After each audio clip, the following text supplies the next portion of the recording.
நரைமுடியை கருப்பாக்க உதவும் கருஞ்சீரக எண்ணெய் எப்படி தயாரிப்பது? இன்றைய காலகட்டத்தில் இளநரை, நரைமுடி போன்ற பிரச்சனைகள் பலருக்கும் இருக்கிறது. அந்த வகையில் நரைமுடியை கருப்பாக மாற்ற உதவும் கருஞ்சீரக எண்ணெயை எப்படி தயாரிப்பது என்று பார்க்கலாம். தேவையான பொருட்கள்: கருஞ்சீரகம் 2 ஸ்பூன், தேங்காய் எண்ணெய் 2 கப். தயாரிக்கும் முறை: முதலில் ஒரு மிக்ஸி ஜாரில் கருஞ்சீரகம் சேர்த்து நன்கு பொடியாக அரைத்து எடுத்துக்கொள்ளவும்.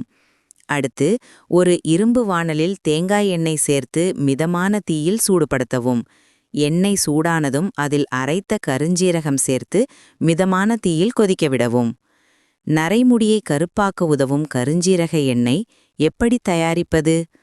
நன்கு கொதித்து எண்ணெய் நிறம் மாறி வந்ததும் அடுப்பை அணைக்கவும். எண்ணெய் நன்கு ஆறியதும் அதனை வடிகட்டி தலைமுடியில் தடவி 10 நிமிடம் மசாஜ் செய்து 1 மணி நேரம் கழித்து மென்மையான ஷாம்பு கொண்டு அலசிக்கொள்ளலாம். இந்த எண்ணெயை தொடர்ந்து தலைமுடிக்கு பயன்படுத்தி வர நரைமுடி அனைத்தும் நிரந்தரமாக மாறும்.